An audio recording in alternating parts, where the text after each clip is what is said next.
Hello friends, मैं नंदजी कुमार। आप लोग देख रहे हैं द इन्फिनिटी क्लासेस के चैनल पर।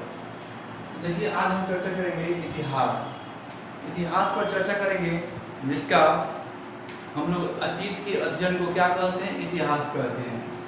इतिहास के पितामह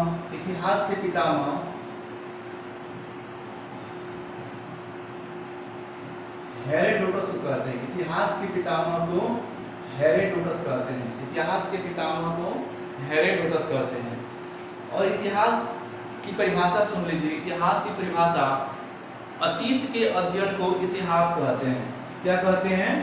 अतीत के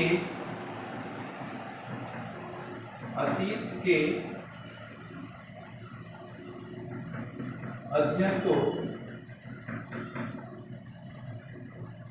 इतिहास कहते हैं। और इतिहास के पितामह, अभी बताया हम, इतिहास के पितामह हेरोडोटस को कहते हैं। तो देखिएगा, इतिहास को हम तीन कालखंडों में बांटते हैं। इतिहास को तीन कालखंडों में बांटते हैं। जो पहला आता है, इतिहास को तीन कालखंडों में विभक्त किया जाता है। कितने कालखंडों में? तीन कालखंडों में। पहला आपका है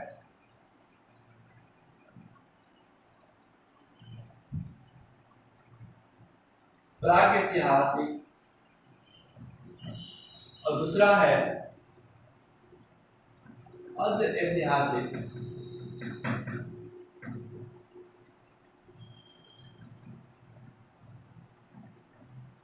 अर्ध ऐतिहासिक और तीसरा है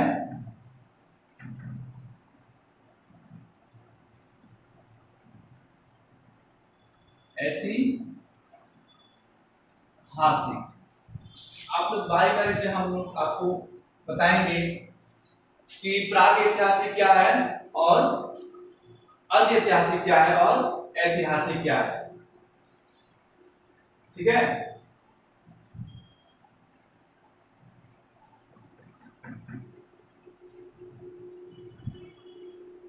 इसको इंग्लिश में हम कहते हैं प्री हिस्ट्री, और इसको बोलते हैं प्रोटो हिस्ट्री, और इसको बोलते हैं हिस्टोरिकल।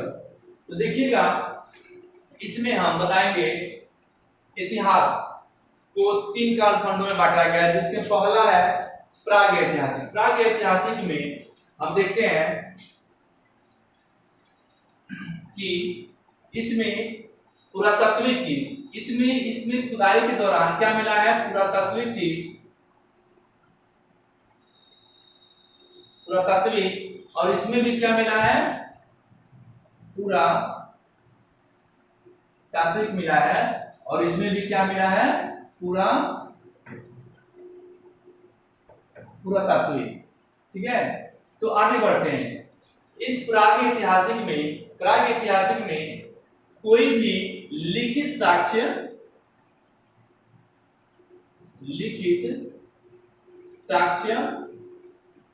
नहीं है। इसमें क्या है? कोई भी लिखित साक्ष्य नहीं है।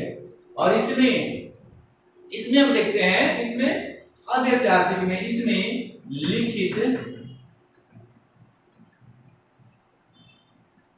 साक्ष्य है, लेकिन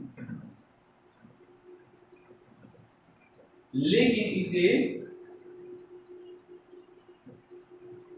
पढ़ा नहीं गया है। इसे पढ़ा नहीं गया है। इसका मतलब ये हुआ कि इसमें लिखित साक्ष्य है। ऐसे जो इस समय के जो भी मानव थे, उसने क्या किया? अपने अनुसार कोई भी लिखा, लेकिन उसको अभी तक उसको वर्णन नहीं कर पाया गया है, पढ़ा नहीं गया है। और इसमें क्या है? लिखित साक्ष्य है ही नहीं, तो क्या पढ़ेगा कोई? और ऐतिहासिक में देखते हैं, ऐतिहासिक में लिखित साक्ष्य है, तथा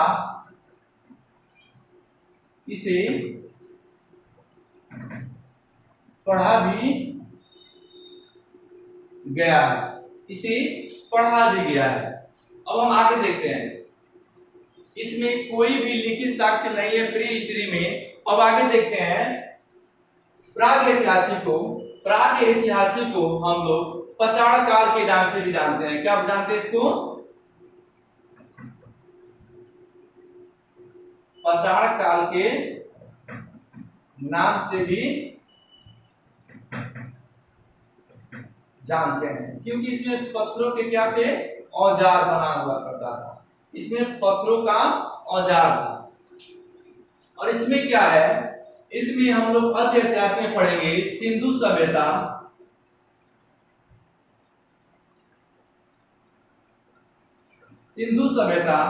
दूसरा ताम्र सभ्यता और फिर से हड़प्पा की जानकारियां हम लोग लेंगे। और इसमें पाषाण काल को 3 भागों में हम लोग अध्ययन करेंगे, यानी प्री हिस्ट्री को हम लोग 3 भागों में अध्ययन करेंगे। पहला होगा पूरा पाषाण काल। पहला होगा आपका पूरा पाषाण काल,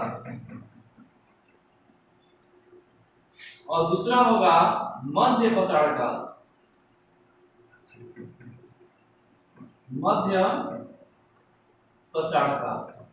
और तीसरा होगा आपका नव पाषाण काल।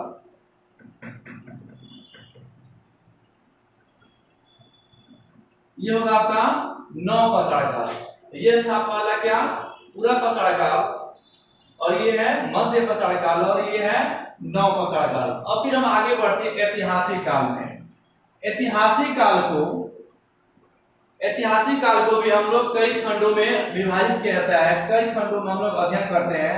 जैसे पहला है प्राचीन इतिहास,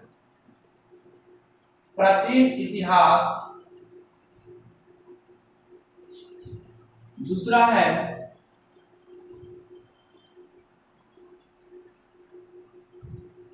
है मध्य इतिहास,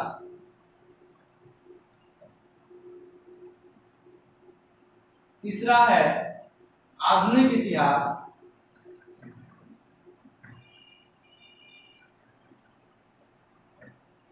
तथा चौथा आपका है विश्व इतिहास।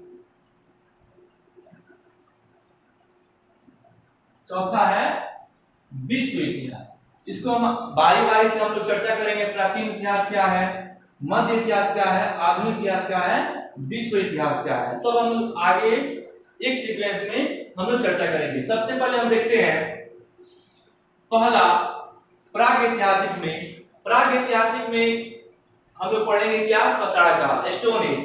इसमें हम क्या देखेंगे कि पूरा पाषाण काल का जो काल रहा, सबसे लंबा कालखंड रहा। पूरा पाषाण काल में जो पाषाण काल का सबसे लंबा काल जो रहा, पूरा पाषाण काल का, इसका जो समय है 12 लाख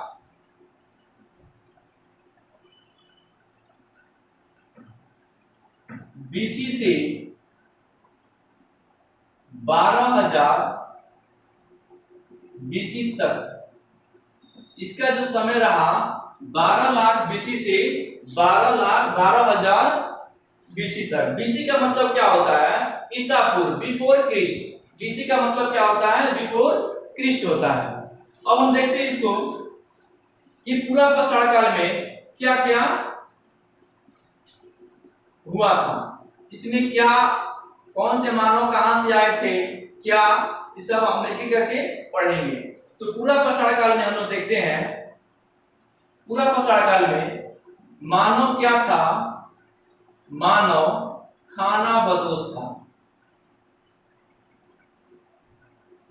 मानव क्या था? खानाबदोश था। खानाबदोश का मतलब क्या हुआ कि किसी भी प्रकार का उनके पास ज्ञान नहीं था कि हमें कौन सी भोजन करनी चाहिए, किसी भी जानवर को मार करके वो खा जाते थे, कहीं भी अपना मल मूत्र त्यागते थे, कोई भी उनके पास ज्ञान नहीं था। अब हम देखेंगे ये मानव कहां से आए थे।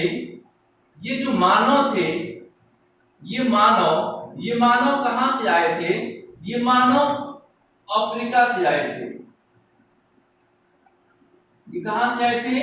अफ्रीका से आए थे, अफ्रीका से आए थे। ये मानव कहां से आए थे? अफ्रीका से आए थे।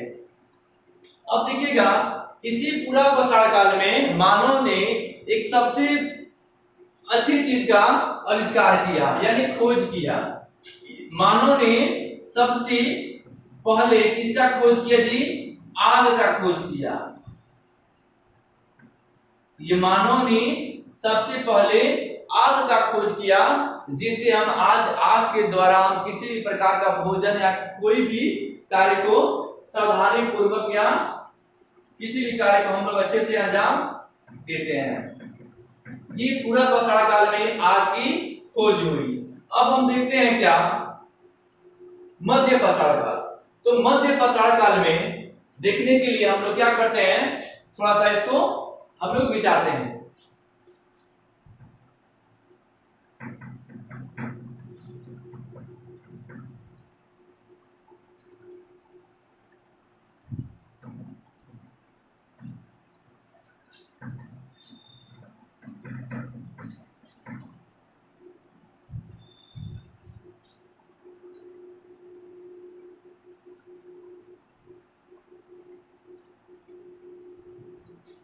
चलिए हम लोग देखेंगे, अभी हम लोग क्या सुना, पूरा पाषाण काल।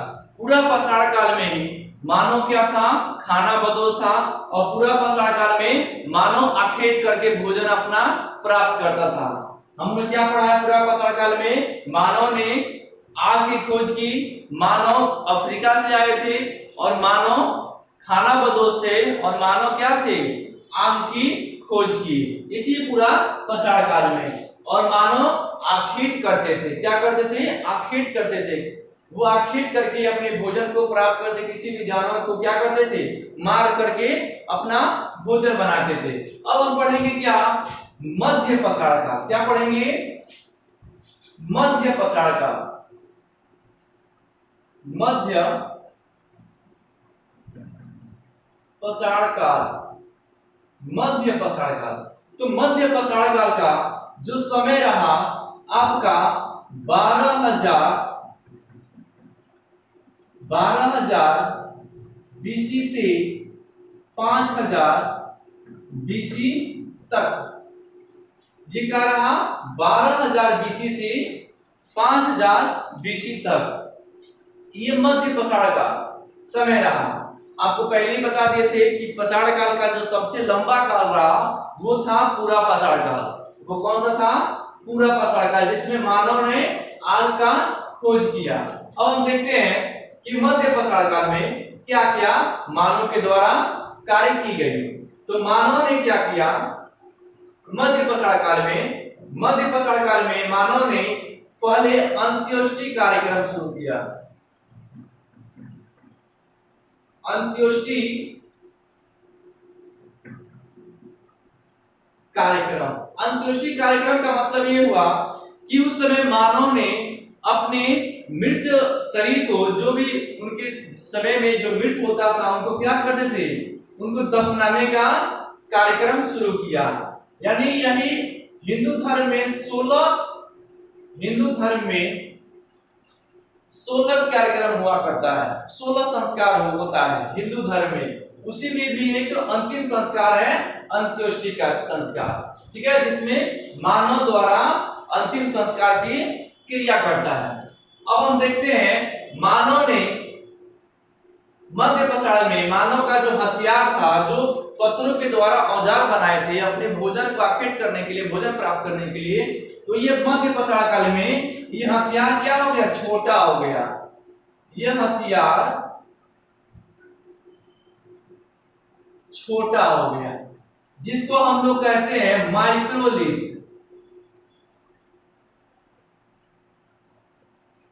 जिसको हम क्या कहते हैं? माइक्रोलिथ कहते हैं। इसी मध्य पाषाण काल में हथियार क्या हो गया?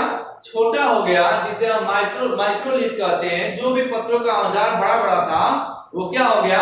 छोटा हो गया, जिससे इसको हम हथियार जब छोटा हो गया तो उसको बोलते हैं माइक्रोलिथ। अब हम आते हैं आगे आपका नव पाषाण काल। नव पसार काल, जिसको हम आप लोगों को पूरा पसार काल को समझा दिए। अब नौ मध्य पसार काल समझा दिए। अब दूसरा तीसरा है नौ पसार काल। नौ पसार काल का जो समय रहा लगभग 5000 बीसी से लगभग 5000 बीसी। अब देखिएगा इसमें नौ पसार काल में मानव ने बहुत ही बढ़िया से अपने इस काल को क्या किया। अब देखिएगा नौ पसार काल में ये पहली बार ये आवास का निर्माण किया।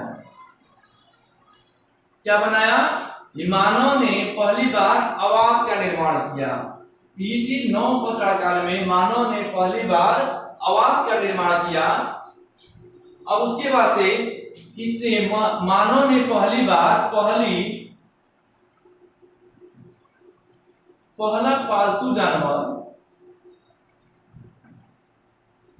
मानव के द्वारा पहला पालतू जानवर क्या था?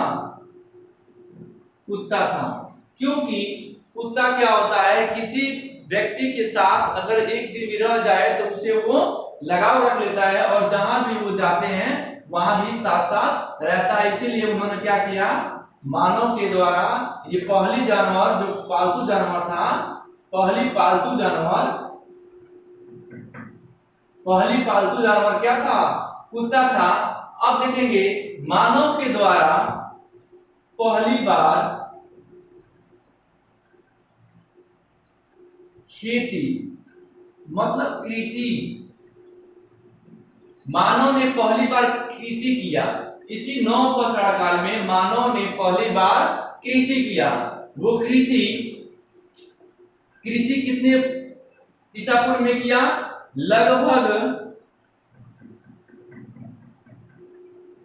लगभग 7000 बीसी। लगभग 7000 बीसी में क्या किया?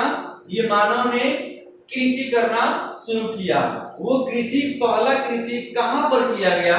तो देखते हैं, कृषि पहला पाकिस्तान में किया।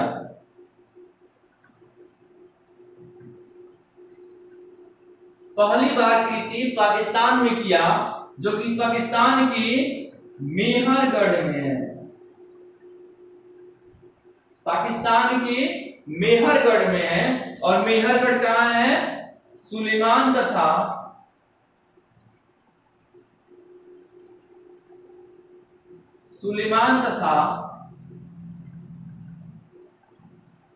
किरथर पहाड़ी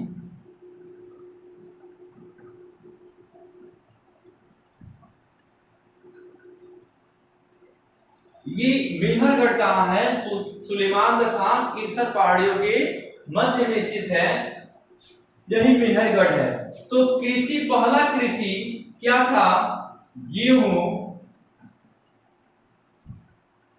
तथा जौ।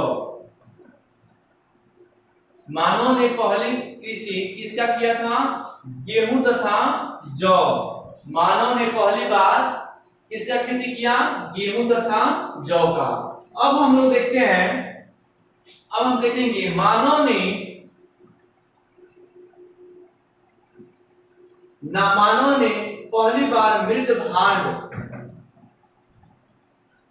पहली बार मृदभांड का निर्माण किया। पहली बार मृदभांड का मतलब क्या होता है?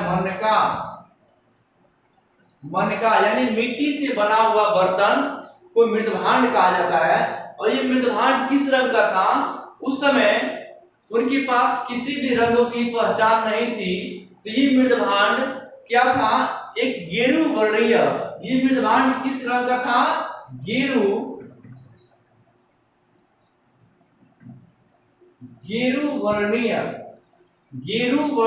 रंग का था ये मृदभांड। गेरू वर्णीय का मतलब होता है गेरुआ कलर, गेरुआ रंग का। ये मृदभांड कैसा था? गेरू वर्णीय। और इस समय इसी नौ पसार काल में मनुष्य पूर्ण रूप से होमो सेपियंस कहा गया। इसी नौ पसार काल में मानव को होमो सेपियंस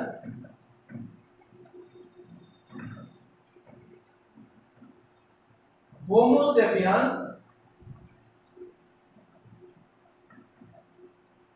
पूर्ण रूप से कहा गया, यानी मनुष्य को, किसको? मनुष्य को। अब हम लोग आपको बता दिए थे, फिर रिमेंबर करते हैं पहले से। अतीत के अध्ययन को इतिहास कहते हैं, जिसे इतिहास के पितामह हेरोडोटस को कहते हैं। आपको पहले ही बता दिए थे, इतिहास के पितामह हेरोडोटस को कहते हैं। इतिहास के पितामह हेरोडोटस को कहते हैं।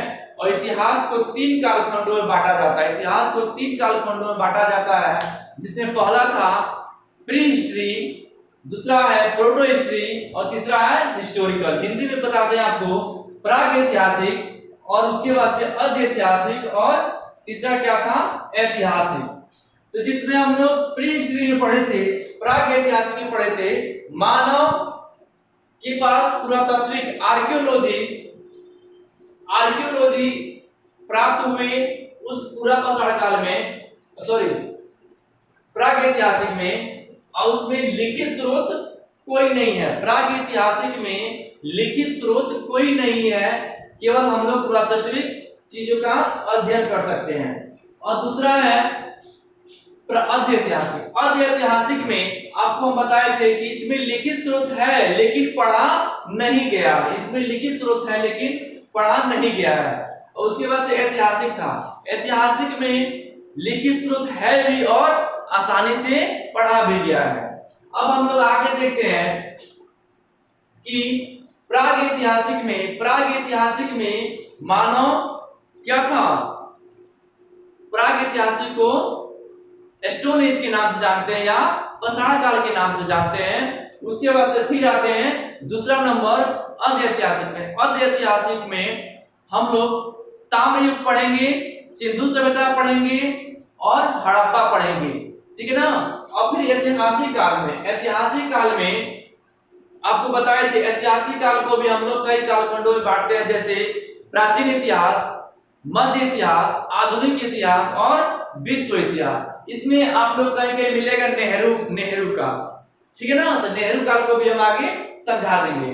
तो फिर देखते हैं प्राग ऐतिहासिक को 3 खंडों में बांटा जाता है। पहला यानी पाषाण काल को 3 खंडों में बांटते हैं। पहला पूरा पाषाण काल, दूसरा मध्य पाषाण काल और तीसरा नव पाषाण काल। तो आपको बताए थे पूरा पाषाण काल में मानव खानाबदोश थे और मानव आखेट करके अपना भोजन प्राप्त करते थे। और मानव ने पहली बार आग की खोज पूरा पाषाण काल में ही किया। और मानव कहां से आए थे? अफ्रीका से आए थे। अब हम आगे बढ़ते हैं मध्य पाषाण काल में। मध्य पाषाण काल का जो कालखंड है 12,000 ईसा पूर्व से 5,000 ईसा पूर्व। जैसे पहले भी आपको बताए थे कि पूरा पाषाण काल का सबसे लंबा कालखंड रहा, जिसका 25 लाख साल से 25 लाख ईसा पूर्व से 12,000 ईसा पूर्व तक। तो देखते हैं मध्य पाषाण काल में मानव पहली बार अंत्योष्टि कार्यक्रम शुरू किया। और उसके बाद से इसी मध्य पाषाण काल में हथियार छोटा हो गया, जिसे माइक्रोलिथ के नाम से भी हम कहते हैं। उसके बाद से हम आते हैं नव पाषाण काल में। नव पाषाण काल का समय रहा 5000 बीसी से लगभग। ये पहली बार मानव आवास में रहना शुरू किया। आवास में रहना शुरू किया, यानी आवास बनाए। अब उसके बाद से पहली पालतू, नव पाषाण काल में ही पहला पालतू जानवर बनाया कुत्ता को। मानव ने पहली बार पालतू जानवर किसे बनाया? कुत्ता को बनाया। उसके बाद से पहली बार मानव ने कृषि किया लगभग 7000 बीसी में। ये पहली बार कृषि कहां किया? पाकिस्तान में किया। और पाकिस्तान में कहां है? मेहरगढ़ में किया। पहली बार कृषि कहां किया? मेहरगढ़ में किया। ये मेहरगढ़ कहां है? सुलेमान तथा किरथर पहाड़ियों के मध्य में स्थित है, बीच में स्थित है। और मानव ने पहली बार किसका कृषि किया? गेहूं तथा जौ का खेती किया। और मानव ने ये क्या किया? मनका का निर्माण किया। मानव ने क्या किया? मनका का निर्माण किया। उसको बोलते हैं मृधान। और ये मनका किस रंग का था? गेरू वर्णीय, गेरुआ रंग का था।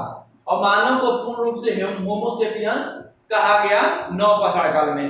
अब हम लोग देखते हैं, ये तो हमारा क्या प्राग ऐतिहासिक में, प्राग ऐतिहासिक खत्म हो गया। अब आपको उसमें प्राग ऐतिहासिक में पाषाण काल बताए। पाषाण काल को तीन खंडों में विभाजित किया जाता है, जिसका हम लोग बारी बारी से अध्ययन कर चुके हैं। अब हम लोग देखते हैं अर्ध ऐतिहासिक में, प्रोटो हिस्ट्री में।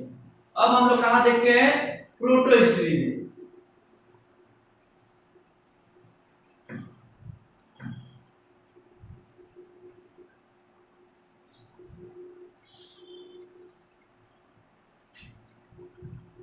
चलिएगा, तो प्रोटो हिस्ट्री में हम लोग पहले क्या पढ़े थे?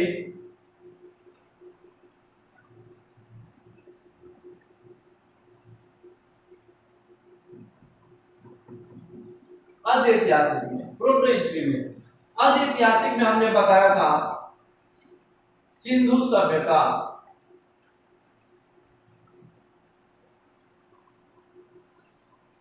सिंधु सभ्यता।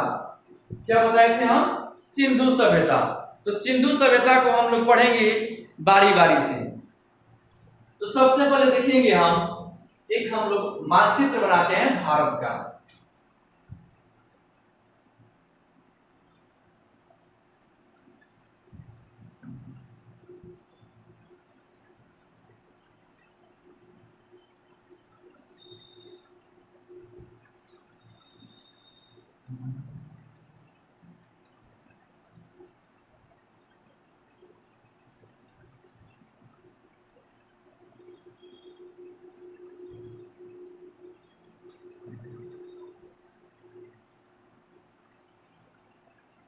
हम लोग देखेंगे भारत का एक नक्शा है, जिसमें हम एक आपको सबसे पहले एक ट्रिक बताऊंगा, जिसका नाम है, अच्छा मान लीजिए हम लोग किसी भी संख्या को जोड़ते हैं, उसको इंग्लिश में तो एडिशन बोलते हैं, ऐड बोलते हैं, और हिंदी में क्या बोलते हैं? सम बोलते हैं। यानी सम का मतलब ही जोड़ होता है। यहाँ पे लिख रहे हैं आपको सम बराबर एडी, सम बराबर एडी। अब फिर एक और सूत्र लिखते हैं, एक और ट्रिक लिखते हैं, जिसका नाम है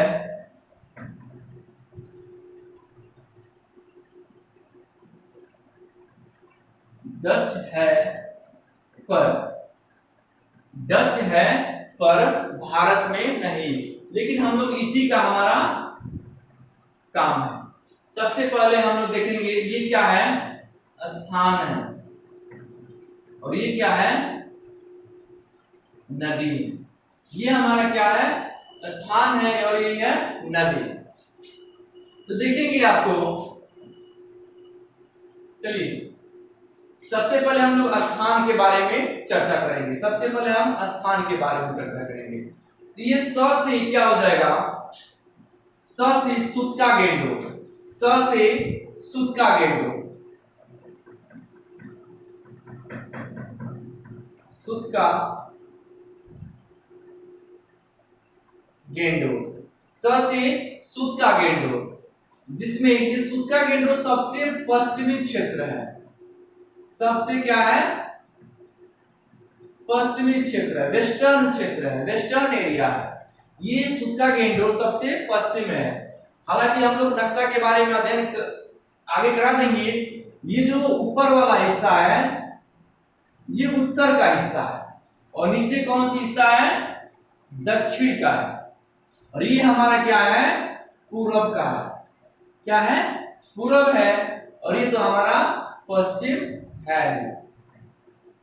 ये हमारा पश्चिम का हिस्सा है। वही हमारा क्या है? वेस्टर्न क्षेत्र है, सुक्का गेंडो। अब देखिएगा, अब ये म से क्या होता है? म से होता है मांडा। क्या होगा? मांडा। म से क्या होगा? मांडा। अब फिर देखते हैं ए। अब फिर उसके बाद से क्या है? ए से क्या हो जाएगा? आलमगीरपुर। इससे क्या होगा? आलमगीरपुर। इससे क्या होगा? आलमगीरपुर। हमने क्या पढ़ा, सुक्का गेंडोर, उसके बाद से अमांडा, फिर आलमगीरपुर, और फिर क्या बच गया है, डी। डी से क्या हो जाएगा, दायमाबाद।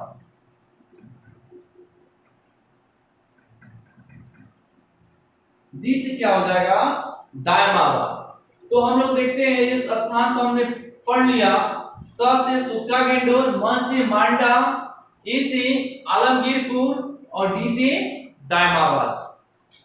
तो इसमें देखेंगे, अब हम पढ़ेंगे क्या कि ये सुक्का गेंडोर किस नदी के किनारे है।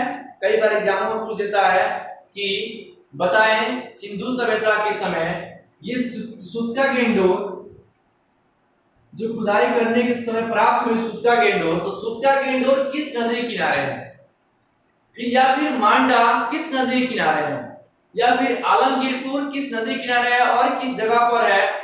और ये क्या है, दायमाबाद। तो दायमाबाद भी किस नदी किनारे है।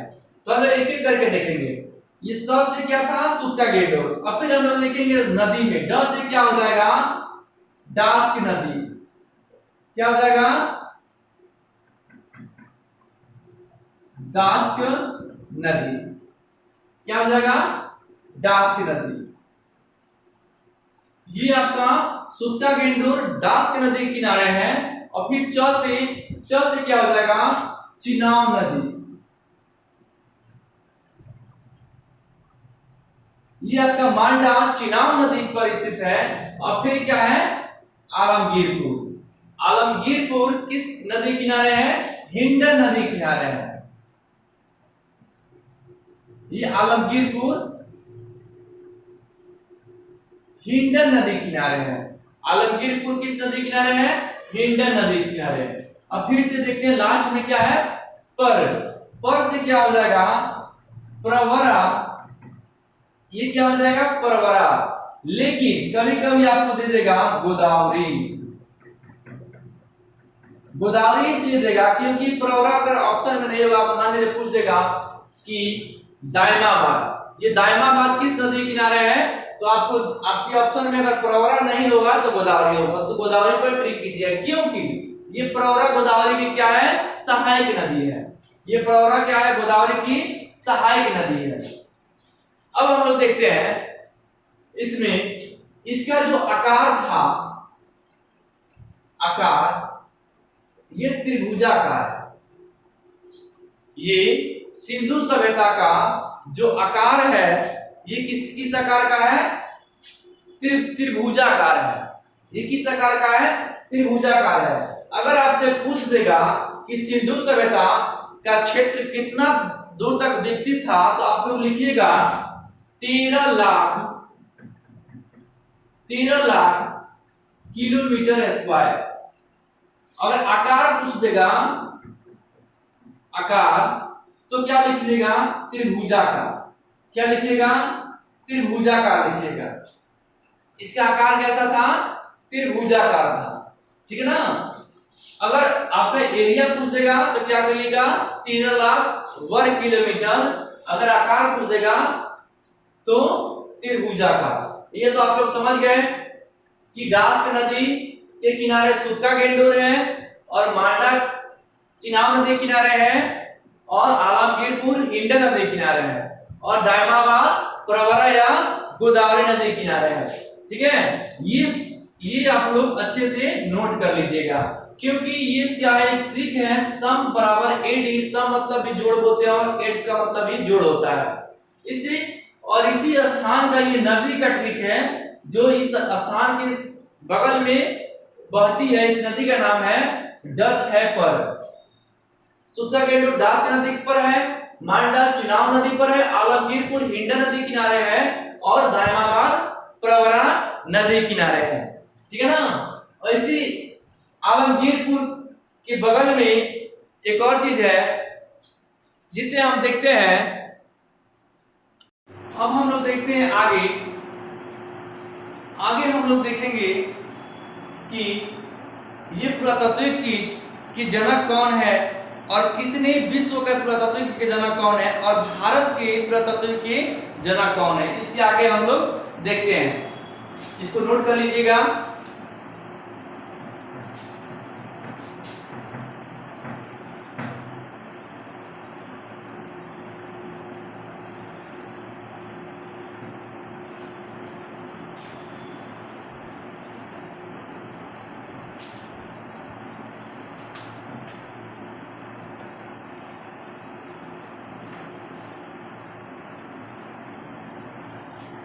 चलिए हम लोग देखेंगे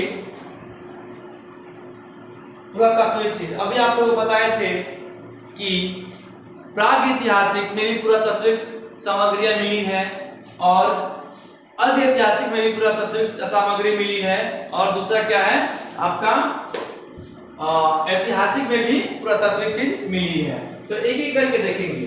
तो देखिएगा, सबसे पहले विश्व में पुरातत्व के जनक कौन है? पूरे विश्व में पुरातत्व के जनक कौन है? John Bruce.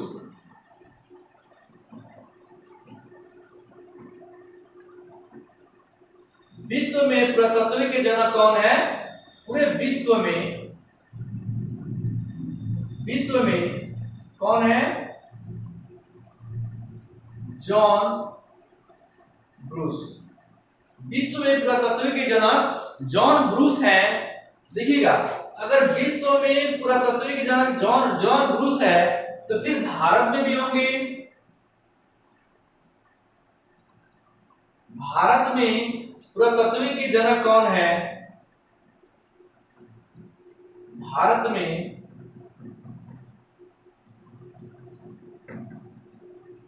पुरातत्व के जनक कौन है? इसका आंसर होगा कनिंघम, अलेक्जेंडर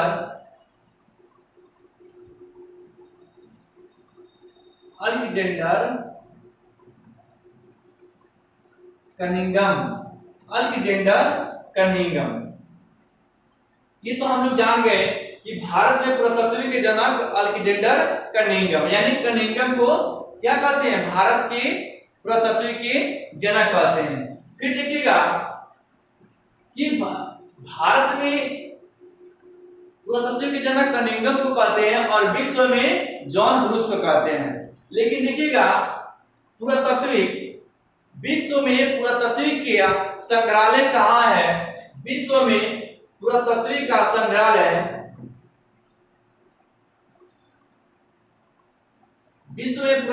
संग्रहालय कोपेनहेगन में है। कहाँ है? कोपेनहेगन। विश्व में पुरातत्व का संग्रहालय कोपेनहेगन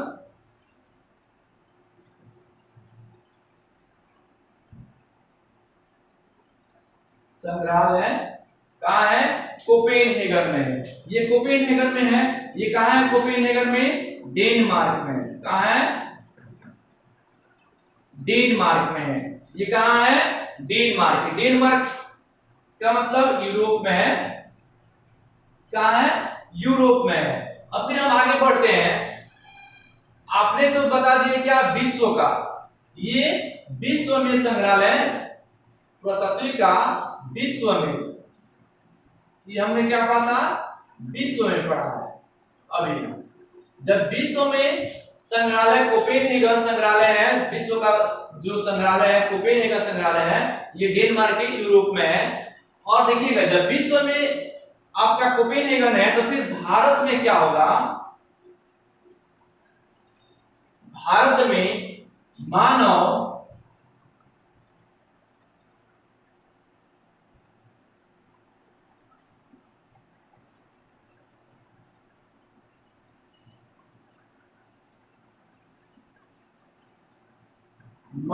पुरातत्व संग्रहालय। अब इस नाम को बदल कर क्या कर दिया गया है? इंदिरा गांधी मानव संग्रहालय।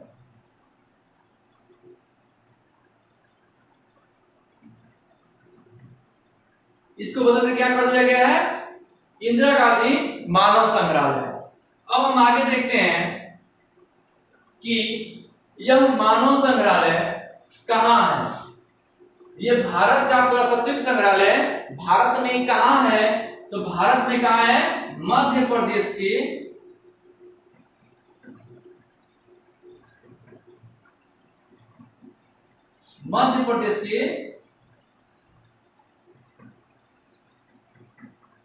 भोपाल शहर में है। कहाँ है?